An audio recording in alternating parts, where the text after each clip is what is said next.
কি রে নবাবজাদি, এখানে বসে বসে কি সেলাইটা করছিস? একটু শুনি। এই ঘর সংসারে তোর কি আর কোনো কাজকর্ম নেই নাকি? ঘুম থেকে উঠেই নিজের কিছু না কিছু কাজকর্ম করতেই থাকিস। সংসারের কাজকর্মগুলো কে করবে একটু শুনি? উঠ বলছি, উঠ, উঠে ঘরের কাজকর্মগুলো তাড়াতাড়ি কর। মামি, এই যে আমার শাড়িটা ছিঁড়ে গিয়েছিল, তাই একটু শাড়িটাই সেলাই করতে বসলাম। এটা যদি আর সেলাই না করি আমি স্নান করে পরবো কি? কাপড়টা একটু সেলাই করে ঘরের সমস্ত কাজকর্মগুলোই আমি একসাথেই করে ফেলবো। আপনি কোনোই চিন্তা করবেন না মামি, আর কিছুক্ষণের মধ্যেই আমি কাপড়টা সেলাই করে ফেলবো। মেয়ের কত সাহস দেখেছো, আবার আমারই মুখে মুখে তর্ক করে কথা বলে। আমার বাড়িতে থেকেই আমারে উপর হুকুম চালাচ্ছিস তুই? না না না, এইটা তো হবে না বাপু। আমার ঘরে একটা অত আদরের মেয়ে আছে, ওই মেয়েটার তো আবার খাবারও দিতে হবে, তাই না? আমার আদরের মেয়েটা কিছুক্ষণের মধ্যেই ঘুম থেকে উঠে পড়বে। তুই আমার হাতের মার খেতে না চাইলে তাড়াতাড়ি তোর কাজ ফেলে রেখে আগে রান্নাটা বসা। না না না মামি, আমি এখনই যাচ্ছি, এখনই গিয়ে রান্নাটা বসিয়ে ফেলছি। তারপর না হয় পরে আমার কাপড়টা সেলাই করব। লোকে কি শুধু শুধুই বলে যে সোজা আঙ্গুলে ঘি না উঠলে আঙ্গুলটা একটু বাঁকাতেও হয়। এই তো এতক্ষণে হতচ্ছাড়ি সোজা হয়েছে। তোর মা বাপটা মরে আমার উপর যত জুলুম রেখে গেছে, আর আমার একটুও ভালো লাগে না বাপু। তুই কোথাও গিয়ে মরতে পারিস না রে? আর আমি তোকে একটুও সহ্য করতে পারছি না। জীবনে যে আমি কি পাপ করেছিলাম কেই জানে। এরকম একটা হাতিমে আমার ঘাড়েই শেষমেশ এসে পড়ল।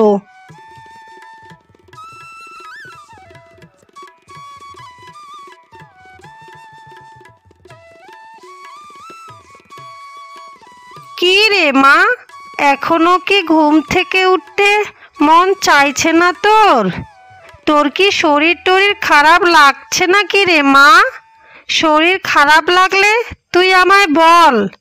সেই সকালেই একবার এসে দেখে গিয়েছিলাম ঘুম থেকে উঠে পড়েছিস, কিন্তু এখন দেখছি শুয়ে আছিস বিছানায়।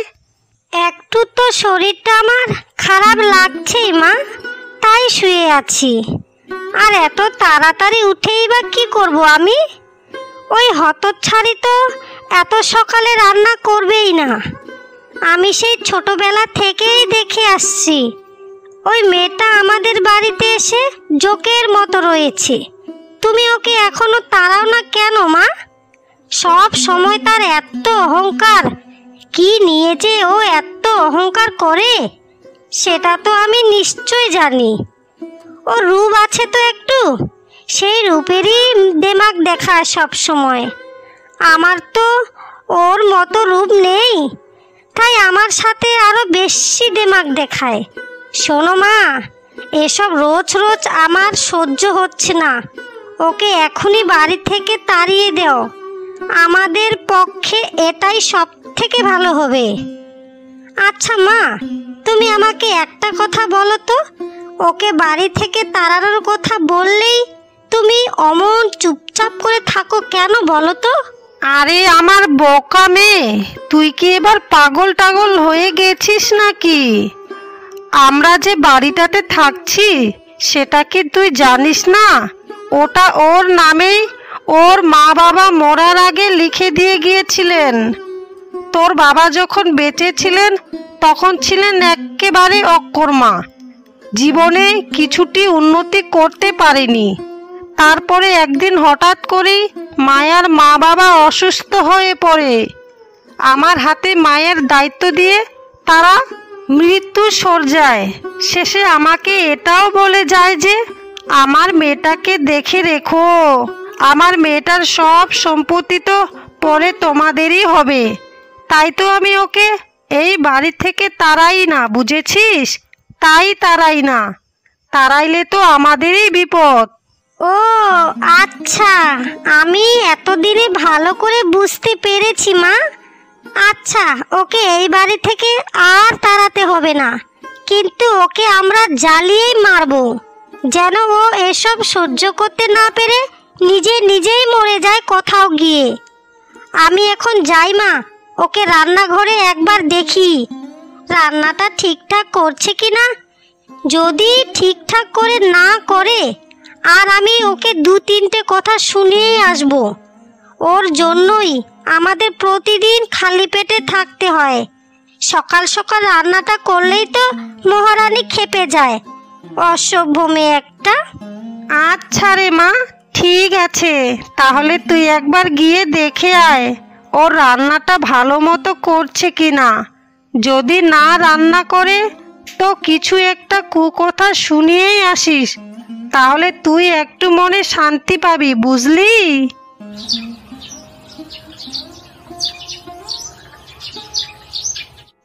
কি রে অসভ্য মেয়ে, এখনো তো দেখা যাচ্ছে চুলাতে ভাতের হাঁড়িই বসে আছে। তুই কি এখনো তরকারিটা রান্না করিসনি? এই অপয়ামে, তোর জন্য কি আমরা সারাদিন না খেয়ে থাকবো নাকি? আর কতক্ষণ লাগবে শুনি রান্নাটা কমপ্লিট করতে? আমাদের পেটে যে ছুঁই ছুঁই ইঁদুর দৌড়চ্ছে, সেটা কি তুই বুঝতে পারছিস না? বোন রে, আমার কাছে যে কোনো জাদু নেই যে মুখ দিয়ে বললেই সব রান্না হয়ে যাবে। রান্না তো আর মুখ দিয়ে বললেই হয়ে যায় না রে বোন। তুই আর মা কিছুক্ষণ ঘরে অপেক্ষা কর, আমার ভাতটা নামালেই তরকারিটা বসিয়ে সব হয়ে যাবে। আর তুই যদি একটু পারিস তাহলে কলপার থেকে একটু জল এনে দে। তোর সামনেই কলসিটা রাখা আছে। আমার কোমরে একটু ব্যথা করছে রে বোন। গতকালকে পুকুর থেকে জল আনতে গিয়ে পড়ে গিয়েছিলাম, তাই। কি, তোর এত বড় সাহস? তুই আমাকে বলছিস কলপার থেকে জল আনতে? তুই আমাকে দিয়ে কাজ করার এত সাহস কোথা থেকে পাস বল তো? মা আজকে বাড়িতে আসুক, মা পাড়ার কাকিমাদের বাড়িতে গল্প করতে গেছে, তারপর তোর হচ্ছে। যদি তুই বাঁচতে চাস তো আমার কথা মতনই চলতে হবে। তুই যেই পুকুর পাড় থেকে জল আনিস সেটা তো আমাদের বাড়ি থেকে বেশি দূরে নয়। শোন, আমি ভাবছি নদীর জল দিয়েই আজকে স্নানটা করব, তাই তোকে নদীর জল আনতে যেতে হবে, বুঝেছিস? এ কি বলছিস রে বোন? নদী এখান থেকে কতটা দূরে সেটা তো তুই ভালো করেই জানিস। তুই দয়া করে মামিকে কিছু বলিস না রে বোন, না হলে যে মামি আমাকে মেরেই ফেলবে। তুই আমাকে দয়া কর। দয়া করব আর তোকে? এটা তুই ভাবলি কি করে রে? শোন, ভালোই তাড়াতাড়ি রান্নাটা শেষ করে আর আমি তোকে যেটা বললাম তুই সেটাই কর, তাহলে হয়তো তুই একটু বাঁচতে পারবি। তোরা যে এভাবে একটা মানুষের সাথে এতটা খারাপ আচরণ করতে পারিস সেটা আমার জানা ছিল না রে। ঠিক আছে, তোর কথাই আমি রাখলাম। আমি রান্নাটা শেষ করে নদী থেকে জল এনে দেব। মা, ও মা, মায়া কি জল নিয়ে এখনো বাড়িতে আসেনি? ওই হতচ্ছাড়ি দিন দিন এত অকর্ম হয়ে যাচ্ছে যে আমি কি বলবো। ওকে একটা উচিত শিক্ষা দিতেই হবে আমাদের মা। ওকে নিয়ে আর পারা যাচ্ছে না। এবার তুমি কিছু একটা করতে পারো। হতচ্ছাড়ি রূপের দেমাগ দেখায় আমাদের, বুঝেছো? ওর মতো আমাদের রূপ নেই তো, তাই। রূপের দেমাগ, তাই তো? যেদিন গরম হাতা খুন্তি দিয়ে ওর গালে ঠাস ঠাস করে দুটো বসাবো, সেদিন তুই দেখবি যে ওর রূপের দেমাগ কোথায় গেছে। অসভ্যতামি আর অকর্মামি আমার বাড়িতে খাটবে না রে, খাটবে না। আর জল আনতে এত দেরি কেন হচ্ছে সেটার বিচার আমি আগে করব, বুঝেছিস? আজ 2 দিন ধরে আমি বলেই যাচ্ছি যে গাছের আমগুলো পেকে যাচ্ছে, ওগুলো বাজারে নিয়ে গিয়ে বিক্রি কর। কিন্তু কে শোনে কার কথা? আমার কথা তো সে কোনো পাত্তাই দেয় না। সে যে আমি ওকে নিয়ে কি করব আমিও কিছু বুঝতে পারছি না রে। ওকে না পারছি এই বাড়ি থেকে তাড়াতে, আর না পারছি সহ্য করতে, বুঝেছিস? মুখ দিয়ে আর কত কিছু বলবো মা, আর তো বলার মতো ভাষাই নেই আমার। আমাকে তুমি শুধু একবার অনুমতি দাও, ওর চুলের মুঠি ধরে ওকে এই বাড়ি থেকে তাড়িয়ে দেব সারা জীবনের জন্য। তুমি দেখো, তখন ওর সারা জীবনের জন্য শিক্ষা হয়ে যাবে। ওর বাড়ি এটা দেখে আমরা কি সারা জীবন ওর গোলাম হয়ে থাকবো নাকি? এটা কোনোদিনও হবে না মা, কোনোদিনও হবে না। আমি এটা কিছুতেই মেনে নিতে পারবো না, এই আমি তোমায় বলে রাখলাম। আরে মা, এবার মাথাটা ঠান্ডা কর রে, মাথাটা ঠান্ডা কর। ও যদি চায় আমাদের দুজনকে এই বাড়ি থেকে সারা জীবনের জন্য তাড়িয়ে দিতে পারে। তাই আমাদের বেশি বাড়াবাড়ি করা যাবে না, একটু শান্ত হয়ে থাকতে হবে আমাদের, যতই কষ্ট হোক না কেন, বুঝেছিস? তুমি শান্তি হয়ে থাকো মা, আমি কিন্তু শান্ত হয়ে থাকতে পারবো না। আমি কারো গোলামি একদম করতে পারবো না। এই মেয়ে, এই আমি আর কত তোকে বলবো বলতো? আমি তো বলছি আজকে বাড়িতে জলটা নিয়ে ও আসুক, আমি ওকে দু কথা শুনিয়েই দেব। এমনভাবে আমি ওকে বলবো যে ও জ্বলে পুড়ে একেবারে ছারখার হয়ে যাবে। ঠিক আছে মা, তোমার কথাই তাহলে থাকলো, কিন্তু তুমি ওকে আজকে এমন কথা বলবে যে ও যেন এক সপ্তাহ ঘুমাতে না পারে।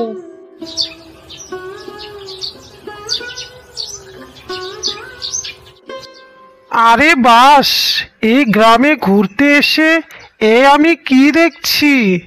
এ যেন আমার কবিতার বইয়ে পড়া সেই সুন্দরী মেয়েটি।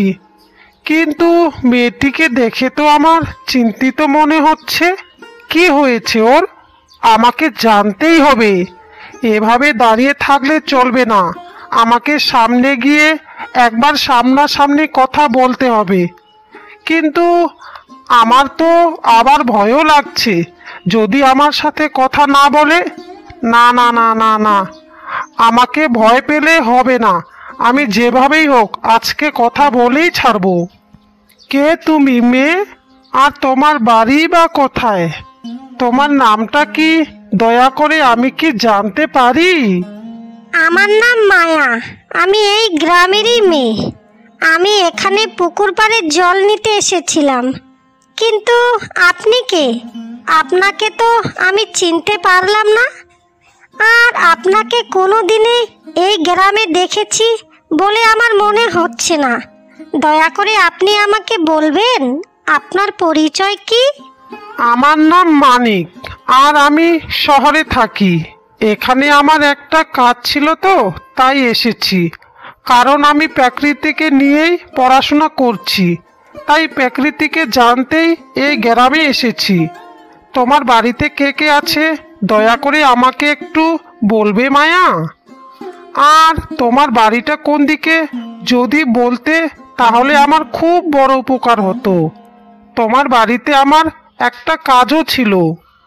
আপনি আমাকে দয়া করে ক্ষমা করবেন, আমি এটা কোনো দিনেই বলতে পারবো না।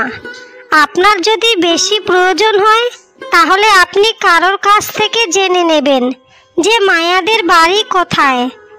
আমার মামি যদি জানতে পারে তাহলে তো আমাকে একেবারেই জানেই মেরে ফেলবেন।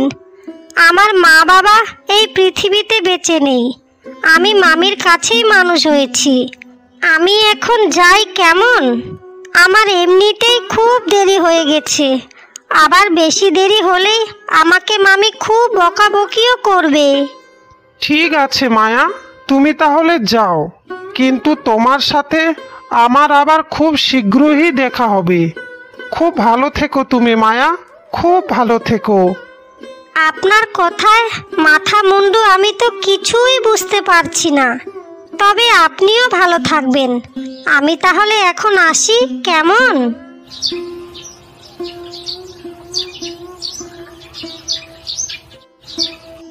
এই অসভ্য মেয়ে, দাঁড়া। তুই আমার অনুমতি না নিয়ে কি করে ঘরে ঢুকেছিলিস? আর তুই কি জল আনতে গিয়েছিলিস নাকি তোর মৃত মা বাবাকে জল খাওয়াতে গিয়েছিলিস? আজকে তোর একটা হচ্ছে। তোর মরা মা বাবা আমার মাথার উপরে একটা বোঝা ফেলে রেখে গেছে, যার এক বালতি জল আনতেই পুরোটা দিনেই লেগে যায়। জল যখন এনেছিলিস তখন জলে ডুবে তুই মরতে পারলি না, আবার বাড়িতে ঢ্যাং ঢ্যাং করে চলে এলি। মা, দেখেছো দেখেছো, তুমি যে এই মাত্র এত কিছুই বললে, তবুও তোমার একটা প্রশ্নের উত্তরও দিচ্ছে না। কত অহংকার ওর মনে। তুই যে কিসের এত অহংকার দেখাস সেটা আমরা খুব ভালো মতনই জানি রে। রূপের অহংকার দেখাস, তাই না? তুই এটা বলে নিজেকে সান্ত্বনা দিস যে তোর তো রূপ আছে, কিন্তু আমাদের মামের তো রূপ নেই। তোর এই রূপ তুই একদিন দেখে নিস, আমরা দুজনে মিলে ধ্বংস করে দেব, ধ্বংস, বুঝেছিস? মামি, আমি তোমাদের দুজনের কথায় একেবারে থ হয়ে গিয়েছি। কি বলবো আমি আর যে কোনো ভাষাই খুঁজে পাচ্ছি না। আমাকে তোমরা এতদিনে যা বলতে বলতে, কিন্তু অবশেষে আমার মৃত বাবা মাকে নিয়েও এত বাজে কথা বললে তুমি মামি। আচ্ছা মামি, তোমার এসব কথা বলতে তোমার মুখে কি একবারও বাঁধলো না? একবারও চিন্তা করনি যে তারা আর এই পৃথিবীতেই বেঁচে নেই? আমি তোমাদের কতবার করে বলেছি যে তোমরা আমাকে যা ইচ্ছা তাই বলো, কিন্তু আমার মরা মা বাবাকে নিয়ে আর কিছু বলিও না। আমি সহ্য করতে পারছি না। আর সহ্য করতে না পারলে কোথাও গিয়ে মরে যেতে পারিস না? তাহলেই তো সব সমস্যার সমাধান হয়েই যায়। তাহলেই তো তোকে আমাদের আর সহ্য করতেও হবে না, আর আমাদেরও কোনো জ্বালার যন্ত্রণাও থাকবে না, বুঝেছিস?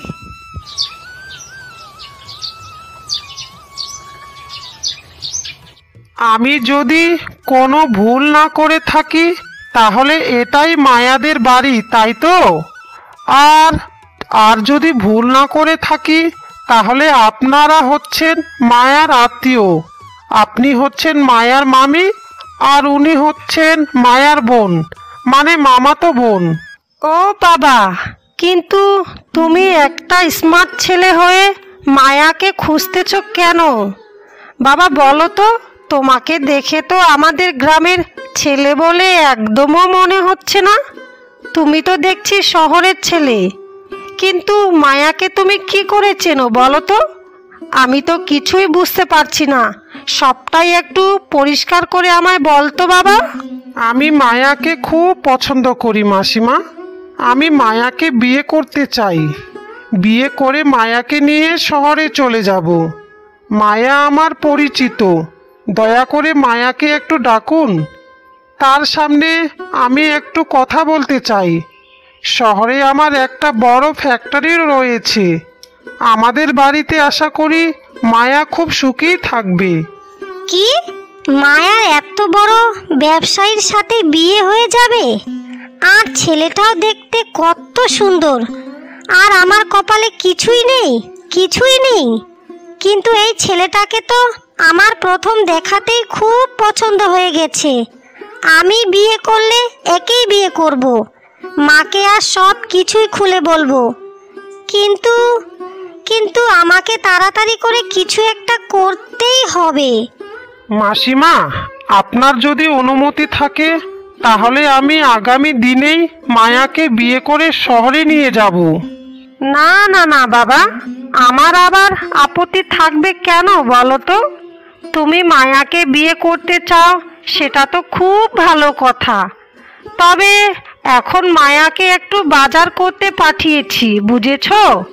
তাই তুমি এখন ওর সাথে দেখা করতে পারবে না। তুমি বরং কালকেই একেবারে চলে এসো। আমি কোনোদিনও এটা মেনে নিতে পারবো না যে এত সুন্দর একটা ছেলের সাথে মায়ার বিয়ে হয়ে যাবে, যেখানে ছেলের এত বড় একটা ফ্যাক্টরিও আছে। আর ছেলেটা কত স্মার্ট দেখতে, কথাবার্তাতেই বোঝা যাচ্ছে। আমি ভালো করেই জানি ওই ছেলে আমাকে কেন পছন্দ করেনি, কারণ মায়ার মতো আমার রূপ নেই তাই। মা, তুমি যেভাবেই পারো ওই ছেলের সাথে আমার বিয়ের ব্যবস্থা করো, না হলে কিন্তু খুব খারাপ হয়ে যাবে, বলে দিলাম। তোর কি মাথা খারাপ হয়ে গেছে? আমি তো এটা ভেবে খুশি হয়েছিলাম যে ওই অসভ্য মেয়েটা এই বাড়ি থেকে এবার বিদায়ী হবে। আমরা এই বাড়িতে পায়ের উপর পা তুলে থাকতে পারবো। কিন্তু তোকে তো দেখা যাচ্ছে আমাকে ভাসিয়েই দিয়েই তুই নিজেই বিয়ে করে শহরে চলে যেতে চাস। কিন্তু মারে, তুই যে ওই ছেলেকে বিয়ে করতে চাস, ওই ছেলে তো তোকে পছন্দই করেনি। সে তো আগামী কালকেই মায়াকে বিয়ে করে শহরে নিয়ে চলে যাবে। আমি এত কিছু জানি না মা, তুমি বরং একটা কাজ করো, মায়ার থেকেও আমাকে বেশি সুন্দরী বানিয়ে দাও, আর মায়াকে তুমি বিশ্রী করে দাও। বিশ্রী? আমি কিচ্ছু জানি না তুমি এসব কিভাবে করবে, কিন্তু মা, তোমাকে যেভাবেই হোক করতেই হবে, না হলে তুমি আমার মরা মুখ দেখবে, বুঝেছো? তোর যা জেদ, তোর ওই জেদের কাছে আমি কোনো দিনও জিততে পারিনি। এখন শুধুমাত্র একটাই উপায় আছে, ওটা ছাড়া আমি আর কিছুই করতে পারবো না। তোমার যা ইচ্ছা তুমি তাই করো মা, কিন্তু আমার কথা তোমায় শুনতেই হবে, মানতেই হবে, করতেই হবে, না হলে কিন্তু খুব খারাপ হয়ে যাবে। এখনই করো যা করার, তুমি তাড়াতাড়ি গিয়ে এখনই করো। ঠিক আছে বাপু, ঠিক আছে, আমাকে তো একটু সময় দে। ওখানে পর্যন্ত আমাকে পৌঁছাতে তো হবে নাকি? শোন আমার কথা, তুই কিন্তু বাড়িতে সাবধানে থাকিস, আর ওই মেয়েটাকেও একটু চোখে চোখে দেখে রাখিস। আমি এখনই রওনা দিচ্ছি, সেখানেই রয়েছে সব সমস্যার সমাধান। ঠিক আছে মা, ঠিক আছে, তুমি তাহলে তাড়াতাড়ি রওনা দাও।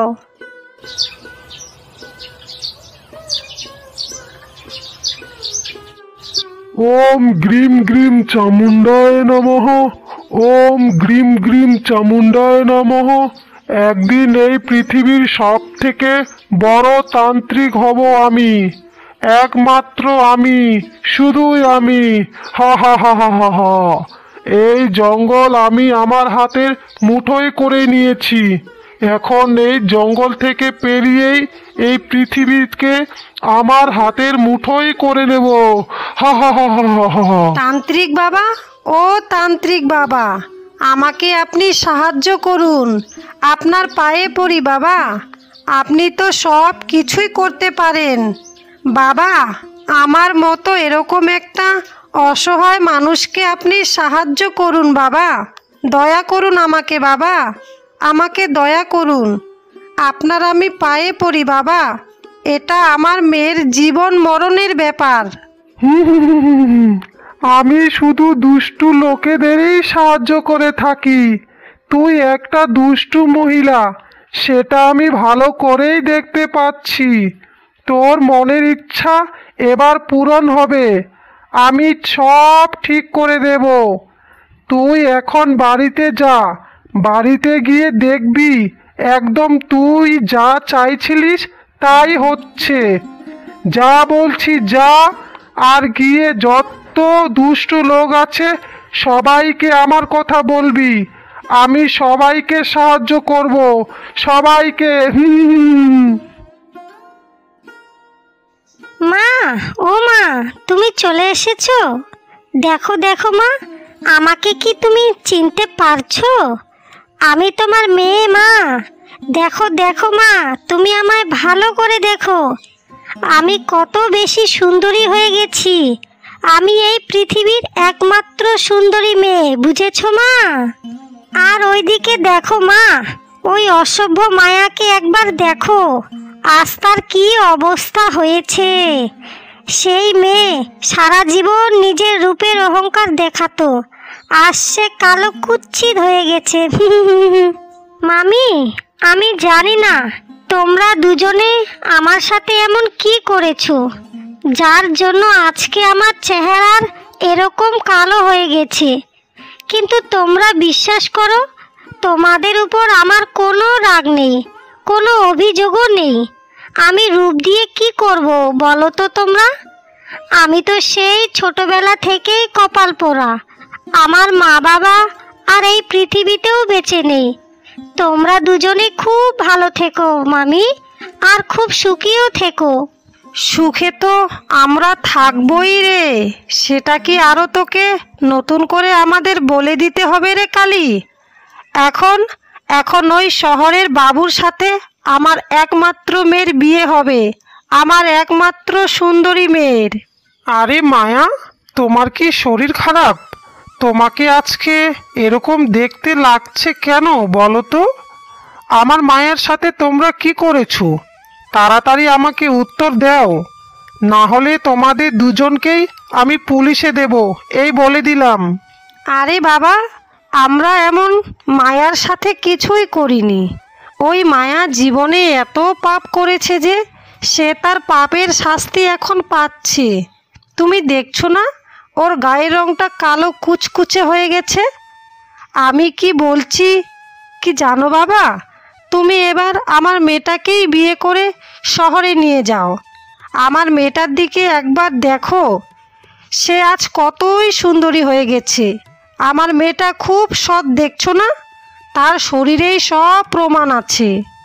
ঠিক বলেছেন মাসিমা, আপনি একদম ঠিকই কথা বলেছেন যে চেহারাতেই প্রমাণ পাওয়া যায় কে সৎ আর কে অসৎ।